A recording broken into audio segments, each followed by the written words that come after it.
out if you can.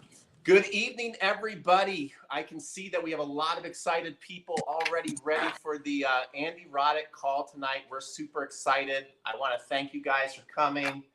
Gigi, thank you so much for putting this call on. How did you get Andy to agree to go live with us? I don't know. I'm questioning that myself. But we're actually going to be in a camp. I'm doing a Gigi Method camp with Andy, April 12th to 15 here in Tampa, like I've been doing. We had Mike and Bob. In February, we'd had Chris, previously Martina. Hoping to have Chris back when she's healed, fully healed. So I really enjoy the Legends camps when I partner with a legend. I've been doing this for 10 years now, and it's sometimes challenging to do camps with a lot of people. My last camp was really challenging. My last camp sort of put me over the edge. My last camp made me feel like I didn't want to do camps anymore. Not the Legends camps. The Legends camps, everybody's in best behavior and everybody's super excited to be there. But I just had a camp with 12 people that are hodgepodge, like nobody knew each other, and it just didn't work out. It was not a fun experience. So I pretty much decided I wasn't doing those anymore, which is in a way it's good, but it's, in a way sad. But I'll replace it with other things. Like I have this thing called the Double Summit that is a one time a year thing, and that's where I'm going to sort of hopefully get all the people that want to come. As not individuals come to that. And so I'm still doing camps for teams. So when I have 8 people or 12 people come and they all know each other, everybody has a great time. And when we have Legends camps, everybody has a great time. So in Indian Wells, everybody has a great time. So I'm going to keep doing those. So so Andy is here because it was part of his agreement to do the camp that he had to do my Grand Slam Call of the Month. So and hopefully he shows up because he's not here yet, is he? No, he's not here yet. Lots of times some of the legends have technical difficulties, so maybe that could be happening. Now, I don't know if you noticed, Gigi, I've got your Gigi Method shirt on and your Gigi hat, so I can tell the people and we're getting ready to do Tennis Con live here at the end of the March. But, yes, it's a beautiful facility. Oh, there's Andy Roddick. Yeah, he just texted me. He was having search engine issues. Sorry, there he is. Good to see you, and I have like 17 more things downloaded on my computer now. I'm ready to go. Well, Andy, we are excited to see you, and thank you so much for joining this call. And we have people from all over who have questions ready for you, and they're super excited. So thank you so much for doing this. And I just wanted to ask you before we got started with all the people's questions is what are you looking forward to helping people with when you go teach with Gigi? Well, I'm hoping Gigi's a better teacher than I am. I'm looking forward to following orders is what I'm doing. But listen, we're gonna have a bunch of fun, and I think one of the biggest mistakes you see with the amateur tennis players are preparation, footwork, and kind of focusing on technique a little too much as far as overloading the brain. So I think if you master the first two, a lot of the other stuff kind of fixes itself. Mm-hmm. Great. Well, the way the Grand Slam Call of the Month works is we basically have questions submitted from a lot of people. We also have a lot of people on our live stream right here who are asking questions, people saying, Andy, they're excited to see you. I don't know if you can see these comments, but everybody's really excited for you. So, Gigi, I'm going to let you kick it off. Ask the first question. Hi, Andy. First of all, thanks for being on the call. I'm looking forward to hanging out with you in a couple of weeks, couple months. Okay, so the first question is from Frank, who is from Tampa, and he wants to know what was the hardest thing you had to deal with while you were on tour? Federer. No, I don't know. It's weird because you get asked questions like that a lot, and you can say you come up with an answer. For me, it was hard to follow in kind of the footsteps of one of the greatest generations and kind of the general expectation set that followed my tennis heroes. But also that gave me so much as well. Kind of being from this market and kind of being able to kind of swim in the wake of my superheroes like Andre and Pete and Chang and Courier. So I don't know that I have a complaint about my life career. That there were things that were certainly hard. There were things that were certainly tough to deal with, but I don't know that anything was ever really unfair or unwarranted. And if it was my choice to kind of avoid it the next time. I got a question for you. You played against you have one of the greatest serves of all time, for sure. Who do you think was a better returner, Agassi or Djokovic? I think Novak, because I think Andre would tell you himself that, Novak is Andre is just 5 inches longer. Wow. Yeah. I think Novak is this weird, cyborg of the kind of racket skills and being able to the perfect technique to kind of stand on the baseline and make things look a lot easier, but his body's just more extended. Andre wasn't a flexible person. He moved great, but he had to be inside of the court to dictate because he didn't want to put in the yards this way. So I think Novak probably has the skills that the two best I've ever seen at switching directions, right? Which is such a weapon that doesn't get talked about enough. So Novak at any point he's just as comfortable hitting it back and up the line as he is shifting across court. Andre was kind of the same way. Novak's just a lot longer, and frankly, he just plays defense better than Andre did, but he still has the racket skills from inside the court. And that's not a slight on anyone. I think if Andre was here on this talk, he would probably say the same thing. Good stuff. Interesting. All right, Gigi, you want to go with the next question? I want next. So this was from Mirelia from San Mateo, and it's still I want to push you a little bit more on the grind that is the life on tour. So you said you wouldn't change anything, but she wants to know how much of a grind is it being on tour. Certainly there's that part of it, right? Maybe talk about your early years before you were playing, on the Grand Slam stage in finals weekend without it. And then also, would you recommend it for your kids? Like, you want your kids to be tennis pros? Yeah, I mean, listen, by me saying I don't have regrets and that, I'm for every hard part it gave me, life forever, doesn't mean that it wasn't difficult.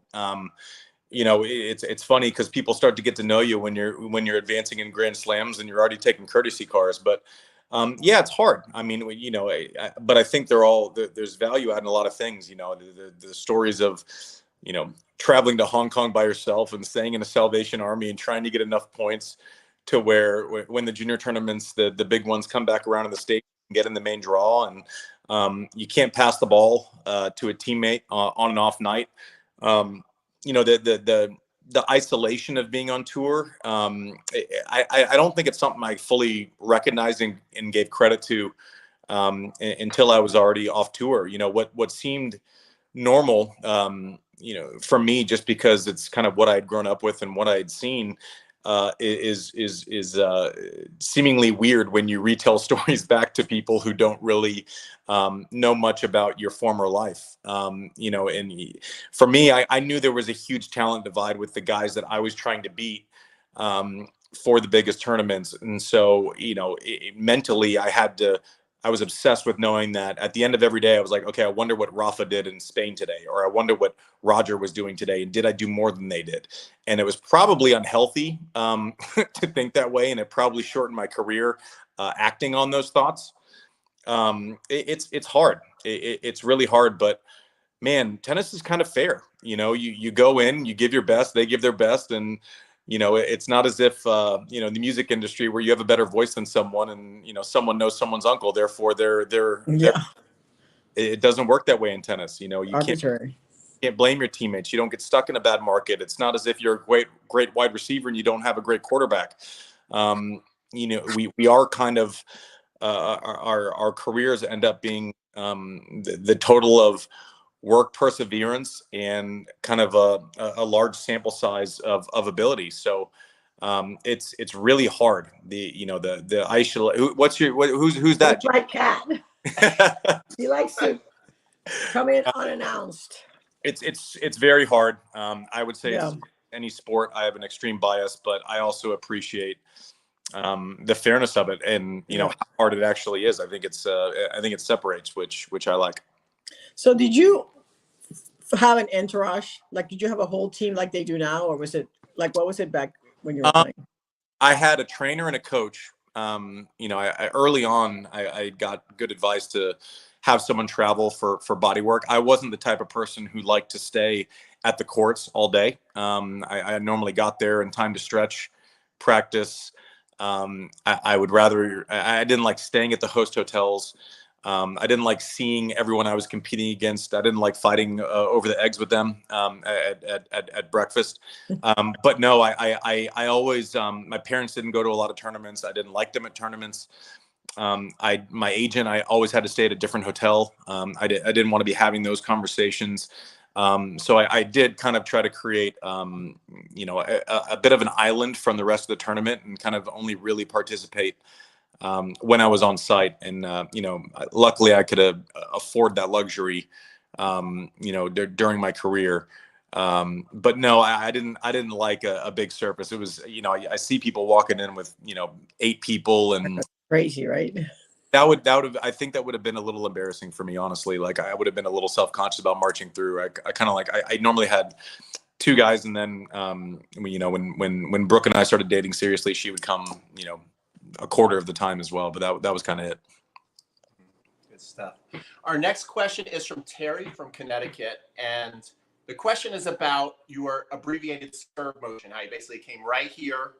How did you come up with that? And then also some people, critics would say, well, that's a way to really injure your shoulder. And did you have any shoulder injuries or problems, or how does it feel now? So can you talk about those 2 things? So I'll give you the history of it. The question I would pose back is, would you take 14 years of a dominant serve to sacrifice 4 years of average performance at the end if you could save it? I probably would. But you know, without my serve, I wasn't going to be competing for a Grand Slam title. So it was for me to sacrifice that, you know, sacrifice longevity for, you know, or sacrifice performance for a little bit of longevity wasn't really much of a conversation for me. But the honest to God truth, about my serve is I was actually practicing, with Marty Fish in high school, at our coach's courts at his apartment. And Marty was just drilling me as he was prone to do then. And I got kind of pissed off and did this half motion, jumped off of 2 feet and just hit a serve as hard as I could. And it went in. And then, I did it again and it went in, and that was that. And how does your shoulder feel now? My shoulder clicks a lot. It does, you know, it has a lot of scar tissue, but, my shoulder was probably healthier throughout my career than I would say most of the tours. I've never really understood the argument of why that, just getting up into a set position quicker, because all you're trying to do on a serve is get to the launch position, right? Some people take the long route, some people take the short route. I've never actually understood. It seems to be commonly accepted that kind of a half motion would not be beneficial. I mean, Novak's gone to it to save his shoulder. You know, in the last 10 years, he used to kind of have this long, weird thing with his elbow, and now he kind of, it's a more simple motion. So, yeah, I'm certainly not an orthopedic surgeon, but I've never really understood why just kind of getting to the, if you can time it up and sync it up. I understand a lot of people do a longer motion for rhythm purposes, but if you're able to sync it up quicker, I'm not sure why you wouldn't just get to the end point a little bit quicker. I've never understood why that. I understand throwing your shoulder out and swinging harder and all that, but as far as just a half motion, I don't really completely buy into the fact that that's just generally less healthy. Yeah, I agree with you on that. And I've heard, do you know who Mark Kovacs is? Yeah, I played U.S. Open junior doubles with him because neither of us could find a partner that would want to play with us. Oh my God, that's hysterical. Well, he's like the expert in tennis physiology, and he does a whole, I don't know if you've seen it or know about it, but he does a whole serve presentation on the kinetic serve chain, and he's used you as an example. Have you ever seen it? I haven't, no. It's kind of remarkable. Like, I think 12 years ago, the first time I did a USDA high performance development weekend, and he talked about your serve, or the serve, for 2 hours. And I thought, how could, you know, when I saw the schedule, I'm like, how can anybody talk about the serve for 2 hours? But it was fascinating. It was really, truly fascinating. And he didn't say anything bad about, and I don't know who has said that the abbreviated motion is a problem, but, you know, a lot of times when when you're teaching people and they're having problems, you get them started in that position already. So, but so you have never had shoulder surgery, and your shoulder's fine today? My shoulder's okay today. I mean, I don't do much with it now. Yeah. As you'll probably see in a couple months, but no, I mean, it's fine. It wasn't great at the end of my career. It was I had like dead shoulder. Like my last tournament, for example, at the U.S. Open, I started my first round and I was serving 142, and then as the tournament went on, it'd be a little painful, but not worse than anyone else's. I never had a surgery on it. I probably I had a tear in it in '08, and my doctor thankfully recommended against surgery. At that time, it's kind of one of those things you keep under wraps, and no one really seemed to notice that I just wasn't serving quite as hard or able to hit a forehand hard. No, overall it was generally fine. I still haven't had a surgery to this day. It clicks a little bit, but doesn't cause me any day-to-day issue. No problem. That's good. Yeah, I was fine when I was playing, and then do you play senior, so your shoulder's still in shape? You play senior events? I did. Yeah. See, I was playing seniors, but not really getting ready for them. So I would not play for 3 months, and then I'd show up at Wimbledon and try to hit my serve hard. And over time, it just blew out, and I ended up having to have surgery. But it's better now than when I retired.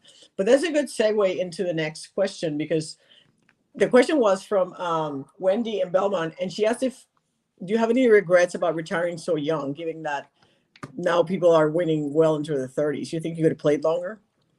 Well, I know I could have played longer, playing longer and winning the tournaments that I wanted to win. I won 2 out of my last 5 events on tour.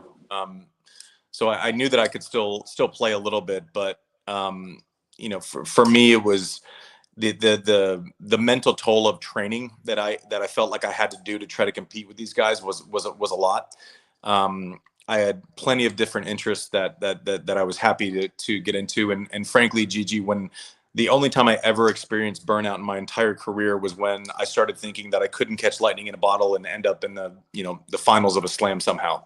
I was pretty realistic, so the writing was on the wall that I wasn't gonna be 1, 2, or 3 in the world with the guys that were out there. Right. But I still, most of my career believed that lightning in a bottle, things shake the right way with the serve. You get enough holds. You could sneak something out, like what almost happened at Wimbledon in '09. And then when I kind of stopped believing that, the body gave out a little bit. I retired the day that I first thought of retiring. I woke up that morning and went in and retired that afternoon. And I haven't really had any regrets about it. No. Wow. Was it at the Open? Yeah. I won my first round, woke up the next morning. And just something was telling me that that was it. So I played the rest of that tournament and made a little run of the second week, and then that was that. Yeah. No regrets, huh? No regrets. No, I mean, I had like an ego about being able to play still, so I'd go practice with guys that were still like 30 in the world and kick their butt.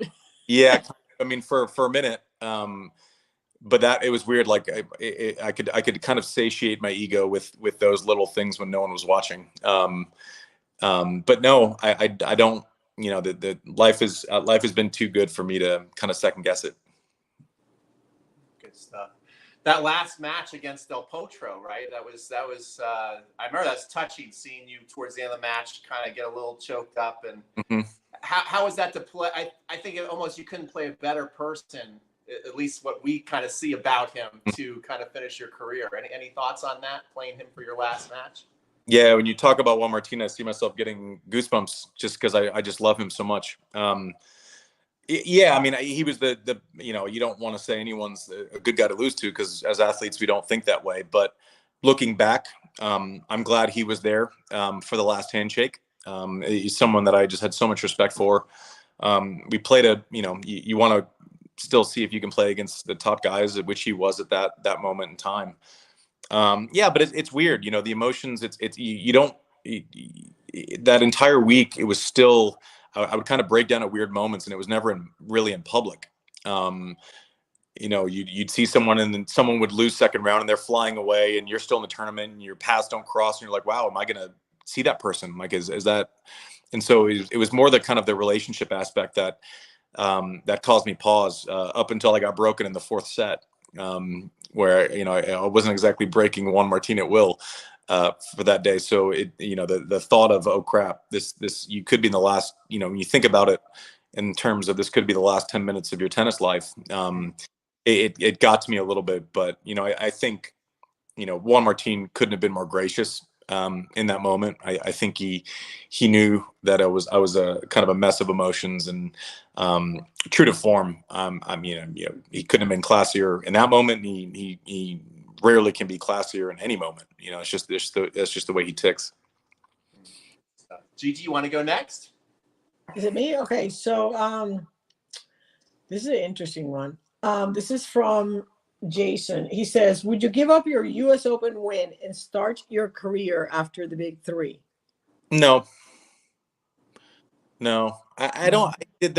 I get asked some form of that question a lot, and you play who you play, right? Like you just, and I wouldn't want to go through it again. I said, Gigi and I have both had the honor of being inducted in the Hall of Fame. And I said then, I was like, I got to D up Jordan. I got to watch Picasso. I got to, pitch to Babe Ruth. I got to see these greats. And, it's funny because a lot of people, will say, well, gosh, you could have won 4 or 5. You could have won some Wimbledons. And I said, I could have won 0. I was down a match point in the semis, the one that I did win. So it's just a matter of really how you want to frame the conversation. But I don't know that I would change anything. And also, like, you get what you get, you deserve what you deserve at the end of the day. No one's entitled to anything, more than what they had in tennis, short of maybe someone like Juan Martin who just couldn't get past his own body. Yeah. 9 years in a row, top 10. That's pretty darn awesome. The Hall of Fame career. Did he win one Grand Slam? Or Juan Martin, or did he win 2? No, he won 1. He beat. I remember I was cursing at the TV, Gigi, because it was like 3 months after I had lost to Roger in the finals of Wimbledon, and he served. It was the best I'd ever seen him serve in a match. Normally I'm worried about all of the other parts of his game in addition to the serve, and I feel like I actually might have done better than him in a lot of other aspects. But he served 52 aces or something like that day, and then I saw him. He played Juan Martin in the final, and in the 5th set, he threw in 3 doubles in a game, and I wanted to throw something at the TV. So, do you think he had a Hall of Fame career? I do. If you look, I'm actually going to reverse the question to you too, because I know we all have an opinion on parameters for induction. But if you look at Juan Martin in a shortened career, right, his ability to beat the big three, his win percentage on tour had to be over 70%, right? So I almost value, what he did in a short amount of time. I think so. And there's probably a bias in there just because I really, really, really like him. But I think I would vote for him just because I feel like he was great of that generation. I agree. He just couldn't get past himself. He beat the big guys on the biggest stages. I didn't beat Roger in a slam. I beat the other guys in slams. Including Murray, but he was one of the guys that could go out and go toe to toe with those guys. And even coming back, I mean, he got hurt and was out for 2 years and came back and got back to 2 or 3 in the world again. So I would vote for him. Just because he won the gold medal. Didn't he win the gold medal? I don't think he won the gold. I think he won. I think he might have gotten silver at one, and might have won. I know he had some long match with Novak at Wimbledon when it was played there. I don't know if he won a gold medal. I think he won Davis Cup, which was a bit of a one-man show for him. Yeah. Back when Davis Cup was tournament. Lisa from Tucson says, what do you think about coaching during the matches on the Pro Tour? Ooh. Well, I mean, I think everyone already does it. I don't know. I think if we're going to allow coaching, I think we should get some value out of it as fans. So you can opt in to being able to coach, but you have to have a mic in your box.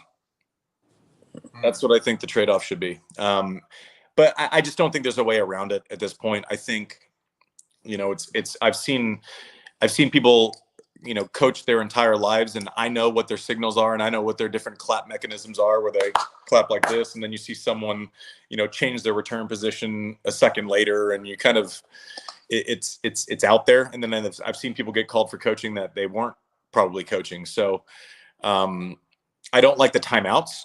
I think it's distracting. I think we give too much credit or too much blame to what happens in a 30-second conversation.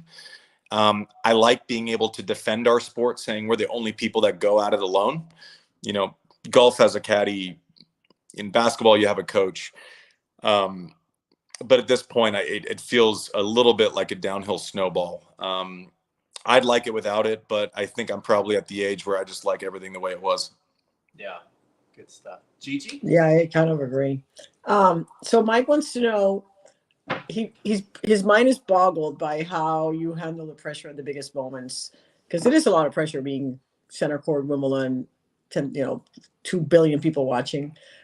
So were you the kind of player that was born with mental toughness, or did you have to learn it, or how did you learn to deal with that kind of pressure?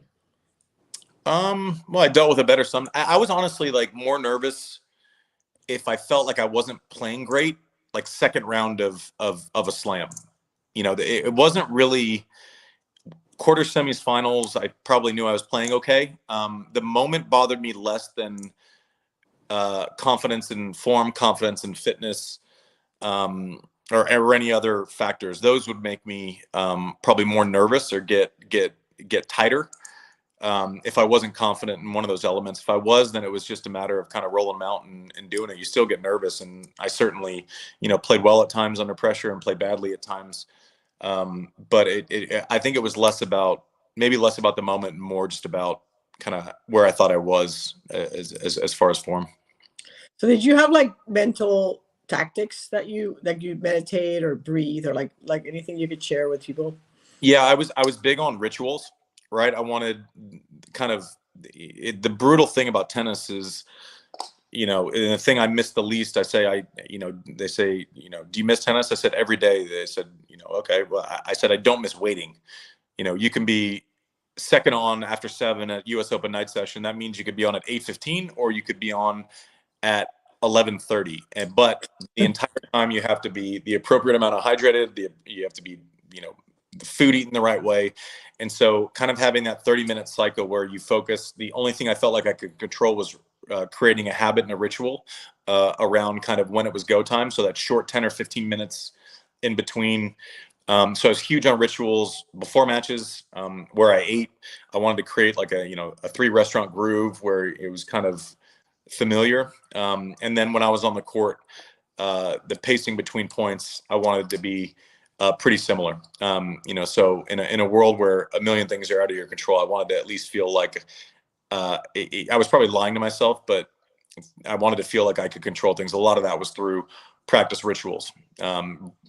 Like Gigi mentioned, certain breathing exercises, fixes, the way you bounce the ball, getting a towel, the pacing between when you get the towel to when you get to the line.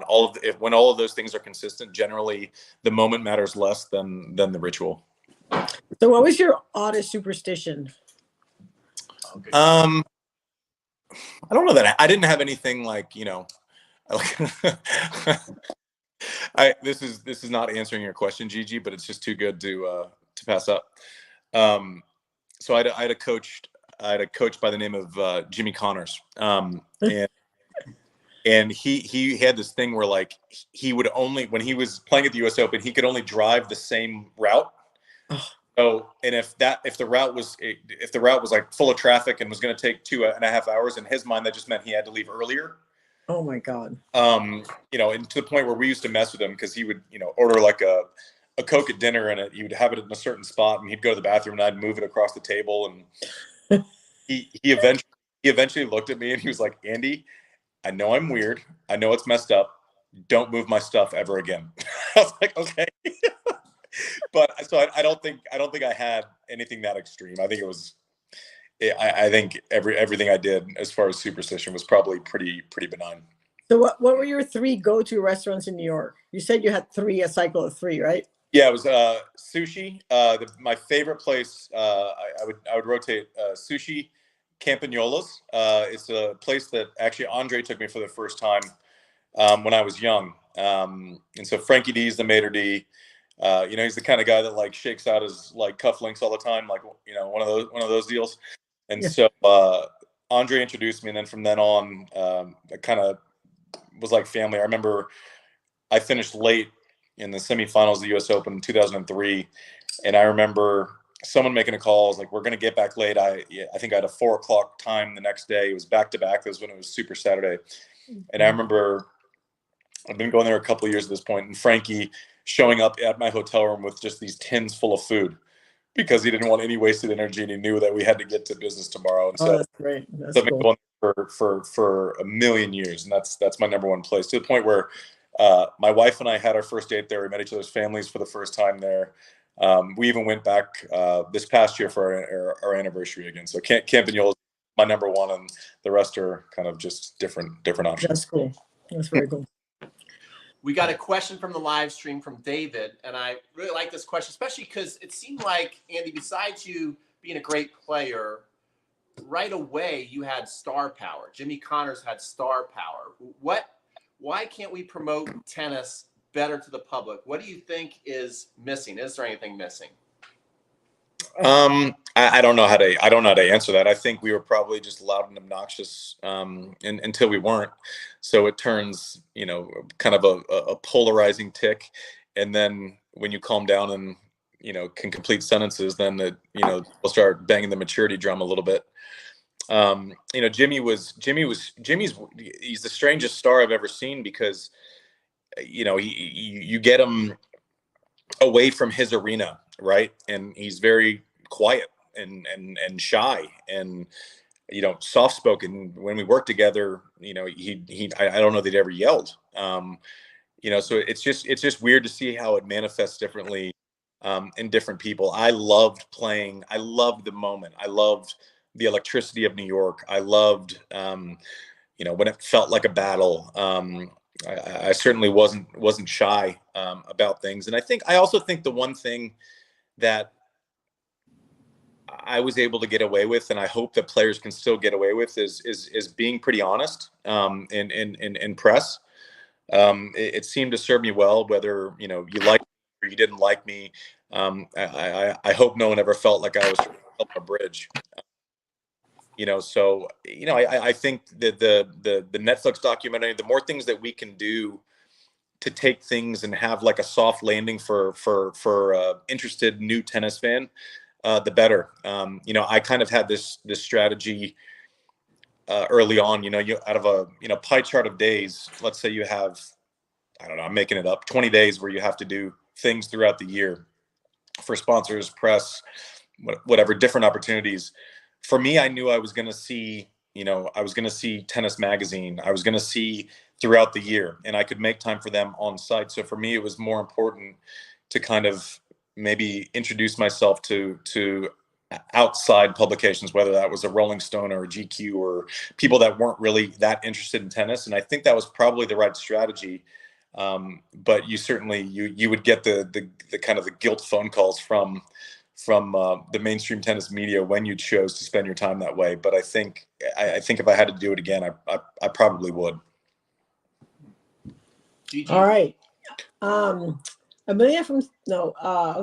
Chris from Elk Grove wants to know if you have been asked to coach, or do you coach? You're a coach or would consider coaching? I have been asked. It didn't happen for a long time though. Weirdly, but now it seems like it happens. It's weird. It almost coincides with when I started going on Tennis Channel at the beginning of the pandemic a little bit more. My wife has this saying that sometimes you need to remind people you're alive. But it's not something that I think I would do for a couple of reasons. I would love to help out, but if I've felt like I was only giving someone 10 or 12 weeks a year, which I've found to an active tennis player doesn't sound like a lot, but to a father of a 7 and 5-year-old and someone who has many other business and other interests, that's 3 months. That's a quarter of your year, which is so I'm not capable of doing. But then, if I was doing 10 weeks and I felt in my heart of hearts that if I did 25 weeks, that I would really make more of a difference for my player. I feel like that might even be a more tortured existence as a coach. So I have been asked. There's probably one that I was very, very, very flattered by. But who are you going to share? I'll share with you when I see you. Okay. But it was it's something I'm endlessly curious about, and I just don't think I could. I don't think I could go over the line and sacrifice that amount of time. I like my kids, and I like my wife. Yeah. Yeah. And I think part of the struggle for retired tennis players like us, it's like when you quit, like I quit because I didn't want to travel. That was what got me in the end. It's like I'm done with the whole life of it. So then to get back in that life, it's like this is why I quit. For me, it was the same with broadcasting, because back then there was you couldn't do it offline like you do now. Like you broadcast from your house, but not so then. And you still had to go to the tournaments. And the first time I sat out, I was broadcasting, I sat out a rain delay. It was like, why am I here? This is exactly why I quit. I didn't want to be sitting in rain delays. I don't want to be gone 40 weeks out of the year. So yeah, it's a tough one. I think you're up, Pete. Well, this is another great one from our live stream, Priscilla. By the way, we are 354 people on, which Whoa, that's a record. That's a record. So thank you guys for being on the Grand Slam call. This is a great one. What's the most important life skill that a coach has taught you? Ooh, I like that. That's a great question. Oh gosh, I'm like going through a 30-year Rolodex of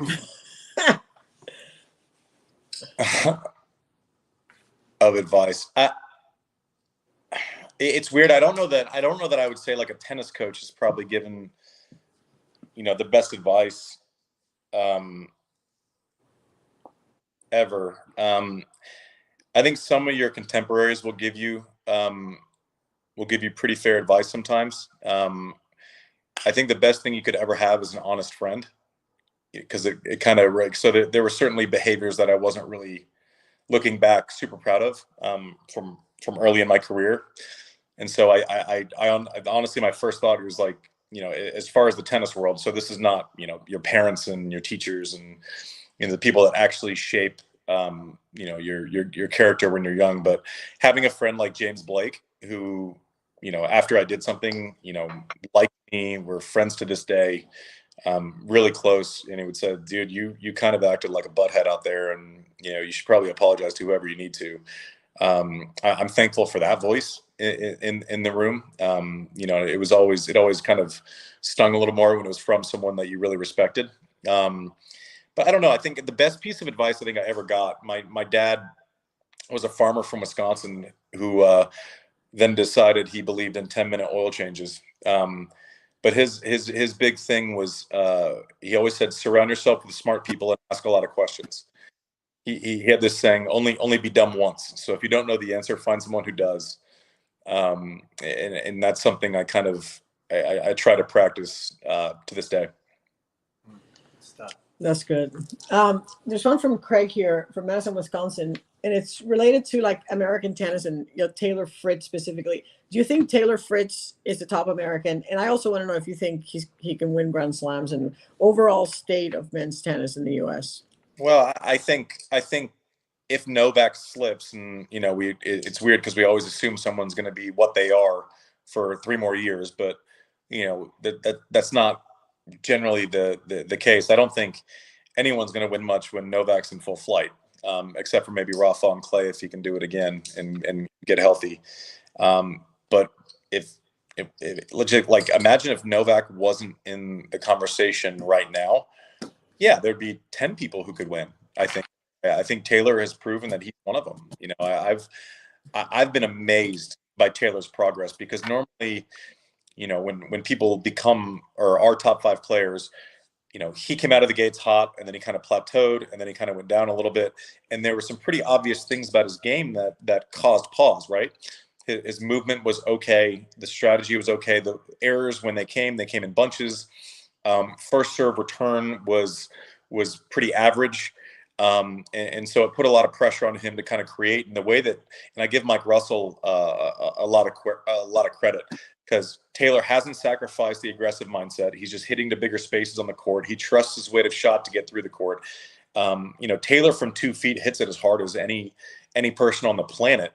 You know, and I'm glad kind of Mike got in his ear, and maybe I suspect he suggested that if you come off of 2 feet and you hit it into big spaces as opposed to like trying to thread needles, it might take you one more to establish position, but you're also not going to run up the air count where the best players in the world are going to sneak out a break because, you know, you find yourself down 15, 40, and you take yourself out of a pitcher's count. Is he the best American? Well, the rankings say so. You know, we would be basing basically any other answer would be speculative based on potential versus accomplishment. And so if you just base it on accomplishment, that's for sure. Now, are there players who are also capable of being top 5? I think for the first time in a long time, the answer is probably yes. You know, I hope Sebi. I hated seeing him get injured down in Australia, Sebi Korda, because he certainly has that potential. You know, Francis for the first, you know, however long of his career, was a little bit like a heart rate monitor, right? You know, there were peaks and there were valleys and there were peaks and there were valleys and there were peaks and there were valleys, and I felt like he was okay with all of it as long as he was having a good time. And it really seems like he's kind of you know, takes pride in, you know, making the 3rd or 4th round every week now and winning matches, which is really what we need to get back to. You know, Ben Shelton's going to break out. He's going to have a lot of big results this year. Then players are going to adapt. They're going to figure out where to attack him, and people are going to say, "What happened?" That'll probably happen early next year sometime, and then, you know, he's going to figure it out and figure out how to be a complete player. But you can't really argue with someone that has 140 in their arm, can hit, you know, 6 different spots on a serve, competes the way he does. You know, one of my old coaches, Dean Goldfein, who's a dear friend, raves about the way he goes about practices and stuff. So, you know, for the first time in a long time, I'm not uncomfortable answering that question because I actually believe what I'm saying. So, okay, so to follow up on that, Novak's 35. So realistically, how many more years do you think he can have this kind of domination? I mean, you're asking me to predict health. Yes, I am. I don't know. You know, his body doesn't look old. You know, and this is the eye test, right? Like, if he gets hurt, he's able to work through it. He's extremely flexible. He's, you know, nimble. You know, maybe the last couple of years with not playing a loaded schedule adds 2 years in the back end. You know, maybe the articles in 2 years are getting written that it was a net positive for him to not maybe play as much the last couple of years as some of the others. But, you know, from where I'm sitting, his body doesn't look stiff yet, which, you know, players have had success at 35, but they've also looked very different, you know, than they did at 28 or 27. You know, Rafa looks stiffer than he did 10 years ago. You know, Roger, if you go back and, you know, look at the, you know, the last couple of years when he was playing well, and then, you know, watch video from 10 years earlier, he looked a lot more limber. Novak still looks really limber. So I believe in his ability at this age, maybe more than I've ever believed it in anyone's at this age. Yeah, it'd be interesting to see, because I mean, it's getting up there, right? I know, but if he'll manage his schedule. If he needs to play 10 events a year, he will. He's proven the last couple of years that he doesn't need. I needed matches. Right? I needed to feel good. I needed reps going in. Roger didn't. Rafa does. You know, he's kind of doesn't need them now. He showed up in Australia and just won. Like, yeah, I mean, but doing that a lot. He played like a 250, and then he comes in and he's in full flight. Yeah, it is pretty remarkable. So what about, okay, so question about Roger. Do you have any good stories about Roger you want to share with us? I mean, I have many stories about Roger. Is there? So I'll do one that's funny and one that kind of would maybe tell a story about him as a human. I remember I'd lost a bunch of finals. It's probably like 05. I'd lost the last 2 Wimbledon finals, and it was just the matchup was one that was just horrible. So we were playing the finals of Cincinnati, and I had been doing this really immature joke all week in the locker room. Bad cell phone signal down there, so if someone needed you, they would call down there.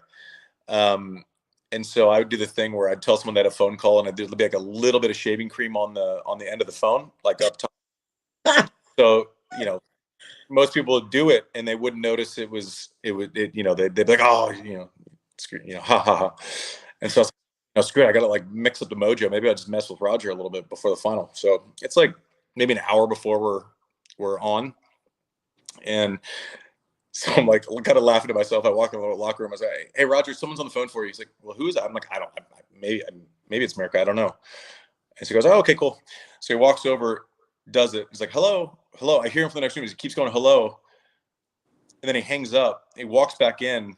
He's still got the shit. He has shaving cream on his ear. And he's like, "There's no one on the phone." And to this day, I don't know if he was just messing with me or not. To this guy is cyborg. Does he have feelings? Does he not have? Does he not have like sensory things and like, where he feels stuff? Did you tell him? No, I still haven't told him today. I can't like that messed me up a little bit. That was I kind of walked out on the court a little bit bewildered. He's like a cyborg. And then I run a foundation in Austin, and Roger was gracious enough to come. I think it was 2018. I think we saw this cool little theater downtown, and Mary Carrillo actually came and moderated a conversation. We did the whole thing, and normally listen, we've built a really cool thing on the backs of people giving us their time. So we're certainly thankful for all of it, but a lot of the conversations with whether it's musicians or other players, it's like, when do I have to be there? When can I leave? Figuring out logistics. Can my family come? Are there rooms? Are there? That's a normal conversation, and I'm certainly guilty of having those as well. Roger's questions fascinated me because we obviously didn't. We've always had a great relationship. We still talk pretty often, but it wasn't as if before a Wimbledon semi we were going and having dinner. It just didn't. That wasn't what was happening. And I was so fascinated the entire night of just his awareness, because I hadn't really seen him deal socially in that type of setting. So he lands, he goes, "Okay, I understand what your charity is. What are your actual foundation messaging points? Like, how do you say it?" And then it was, his next question was, how can I add the most value in the time I'm here? And then we got to this kind of private meet and greet before we went into the main thing with some of our biggest donors. And normally you have a guest and you stick with them. And so we're there and introduced him to a couple of people. He says, "Andy," he goes, "it would be better if you went and had your own conversations. I'm fine. Like, don't worry about me. I'm perfectly great. I can make conversation. You don't have to usher me around. We're better if we're dividing and conquering." And so just his kind of situational intelligence was really fascinating to watch in action that entire night. So we finished the conversation. He's great. Plane's delayed. He's supposed to go to Chicago that night to get to the Laver Cup to do something for what? And there was just like no stress about it. It was I would have been losing my mind. And it is out of his hands. And so my points of jealousy with Roger aren't with his titles. They're all deserved, aren't based on our history, which obviously was good for him and bad for me. His ease of operation and the way he's able to kind of just not let things bother him was fascinating to see up close. The cool maestro. What do you think of the Laver Cup? I think it's great. I think it's a really intelligent event. I think it's the first event, and I don't know this as a fact. It's just from I see it the same way that you do, just by watching. But it seems like they started to say, how can we have the best team competition and package it for TV, right? So you get those looks at the bench, you get the looks at someone coaching someone. There's a live look in all the time, and how do we get the players to give us this access? Is there a better way to do it than country versus country? So I feel like if you had to start it, zero as far as a team event and then build it up, the way they have and the way that it pops off the television, and the way that it's differentiated from most team competitions, I did not like it at first because I've been a bit of a Davis Cup loyalist my entire career, but frankly, I think Davis Cup is a bit of a dumpster fire now. And I think Laver Cup kind of filled that void when it was available. I think Davis Cup could have kind of owned the space for a long time, but just never adjusted, never changed. I think they thought people were just going to be happy going to Blockbuster forever. And Laver Cup changed the dynamic a little bit, and did it in 3 days. So it's a lot easier to get player commitments. Yeah. So have you been live or just watched it on TV? Yeah, it was in Boston last year, and Roger invited me up, and it was really fun. Yeah, Even it's a great event. 3 or 4 hours, because we had never sat and watched a tennis match before. And so I'm like, what are you seeing? What would you do here? So it was, and we just rapped about it for 3 or 4 hours, and it was awesome. How fun. Yeah. That's the one he couldn't play, right? He was injured, but he Yes. flew out, you know. Yeah. So I do I mean, you don't need to know this, but the people listening, like I do Laver. The GFRS Tennis became an official travel partner of the Laver Cup this year. So I've been taking groups there since 2018. So if anybody's going to Laver Cup, come with me. That's awesome. You included, Andy. You can come. You can be my guest. It's awesome. I think it's an innovative event, and I don't think we say that enough in tennis.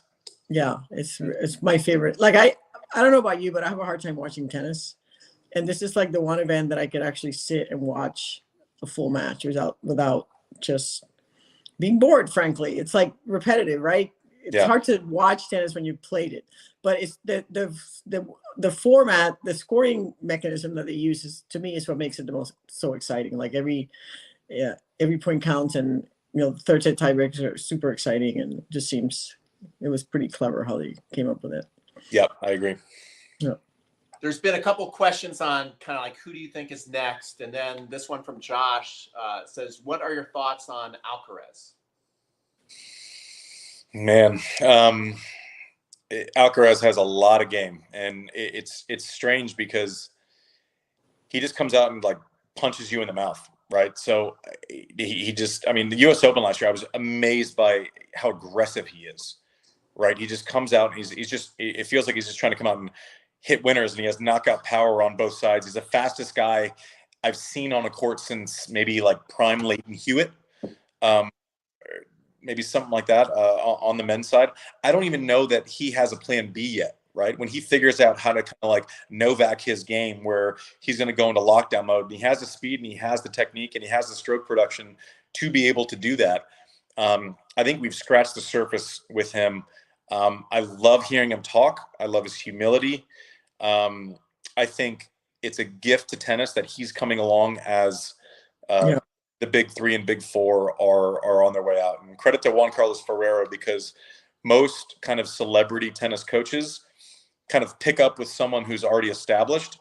Juan Carlos started working with him when he was 15, right? I mean, Gigi can speak to it. You wouldn't, starting with someone who's 14, 15 years old, at an academy with him 6 days a week, traveling to junior tennis tournaments. Oof. I hate it when they compare Juan Carlos to other kind of name, Hall of Fame caliber type coaches, because it's very different what he's done with Carlos.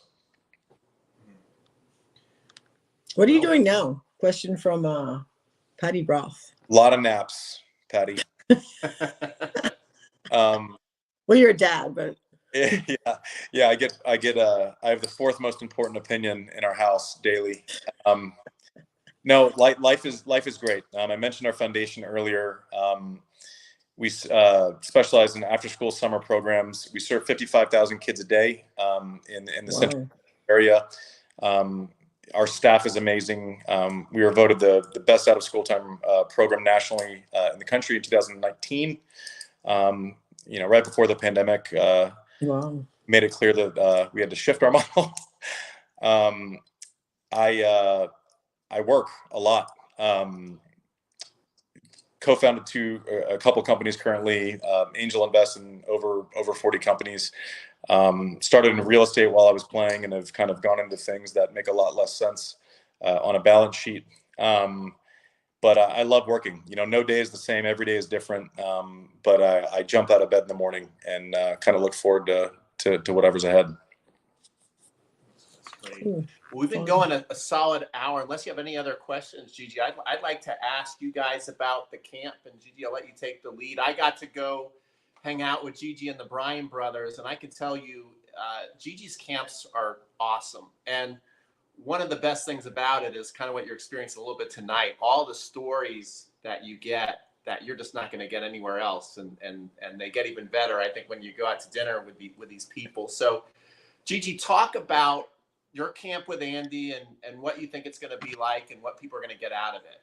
Yeah, so I mean, I think one of the cool things that we do with these Legends camps is like really showcase the legends, you know, and you know, the camp runs, it's a Gigi Method doubles camp, so you're learning doubles, but you have Andy there playing with you and helping you, and you know, not so much technique, even though we are gonna have him do a nice serve demo and really kind of break down his serve, and it's, you know, it's super fun. And what I decided to do was because part of the experience is playing in a pro-am. So 2 pros and 2 amateurs, but I didn't really want to play against Andy because I'm not in good shape to play with Andy. I mean, I'm almost 60 years old.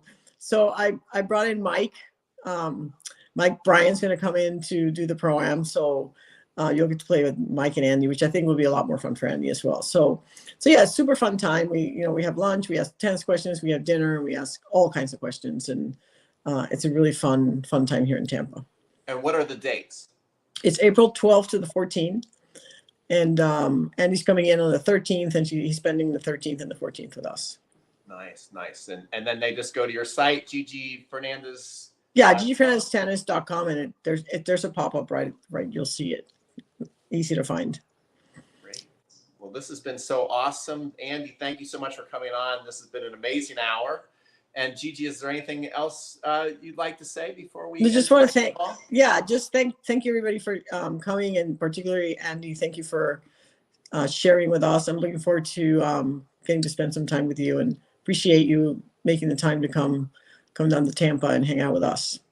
Gigi, I remember watching you. I've always admired you, and I'm happy we actually get to break bread and have some time together. Looking forward to it. All right, take care. Thank you, everybody.